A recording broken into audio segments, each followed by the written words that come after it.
Well, howdy, y'all. Welcome to Multar Aviation. So, if you've been watching this video series, part 5 aviation weather video series, then the first part was talking about the different units of measurement for pressure. And so, in this video, I'm going to stick with atmospheric pressure, but I'm going to talk about the changes in pressure with altitude and with temperature. So, I'm Dr. Andy Molter. I'm a flight instructor, a CFI IIMEI. I'm also a former corporate pilot and a professor of aviation. And so aviation weather is one of the classes that I teach. So you're getting free college education just watching here on YouTube. Now for this video, all of my aviation weather videos, I get this information from the Aviation Weather Handbook. So I'll leave a link for that in the description below. But yeah, so when we're talking about pressure, especially as a pilot, we're going to be looking at METARs. And if you don't know what a METAR is yet, well, I'll explain that in another video. But the Aviation Weather Routine Weather Report, which is a METAR, it'll provide you with your altimeter information so you know what your local altimeter setting is going to be. And so that information it provides you is the station pressure. So your station pressure is the pressure measured at airports, and it's going to be lower at higher altitudes and higher at lower altitudes. So here in this picture, we have a picture of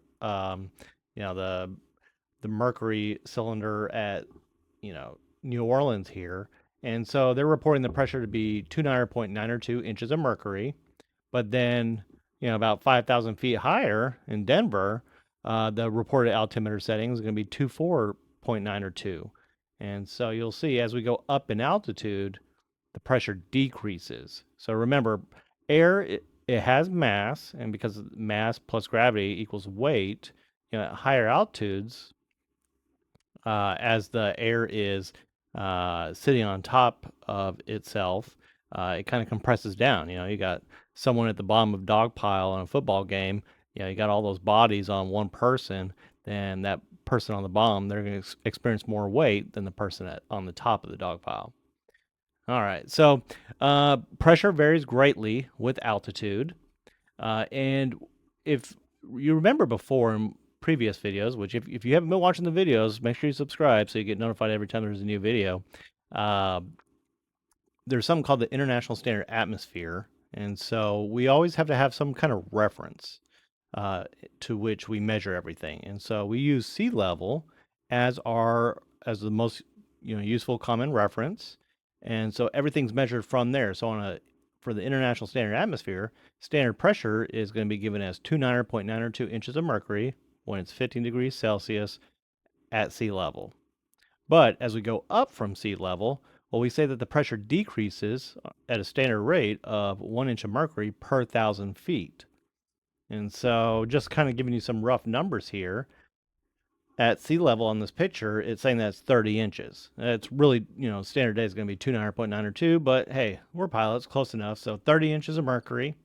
And then we go up 5,000 feet. Well, we're going to lose 5 inches of pressure. And so we would say it's 25 inches of mercury. And then here's just another depiction showing you, and I'll go ahead and move myself here.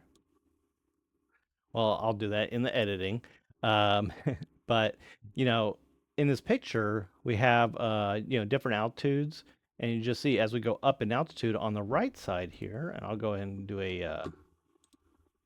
whoops, not magnify. I'm going to go ahead and do a laser pointer.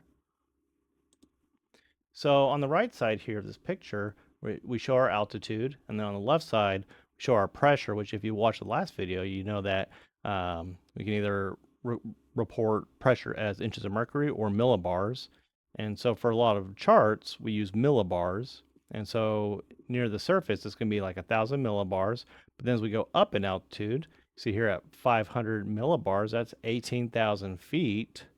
The pressure is about half of what it is at the surface.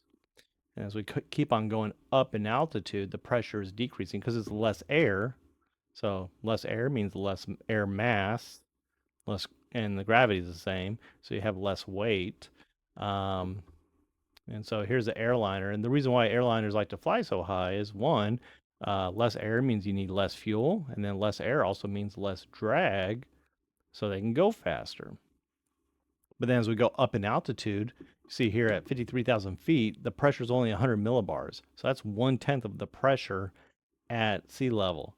And so, if you know anything about hypoxia, you would pass out in just a few seconds from hypoxic hypoxia with that lower pressure. All right. So, temperature also has an effect on pressure. As the temperature warms, the air parcel is going to expand. So the amount of air is actually the same, but the pressure is going to be less.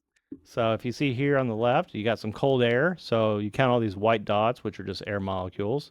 When the air temperature increases, the amount of air is the same, but the space it takes up is bigger. So we would say the pressure is less. And so it's just the same amount of air in a bigger space. And then as it keeps on warming up, then it gets even lower pressure. All right, well, that's it for this video. In the next video, we're talking about weather charts for pressure. And so make sure you subscribe so you can stay tuned. If you have any questions, leave them in the comment section below, and I'll be happy to answer them. All right, well, y'all take care. Thanks. Bye.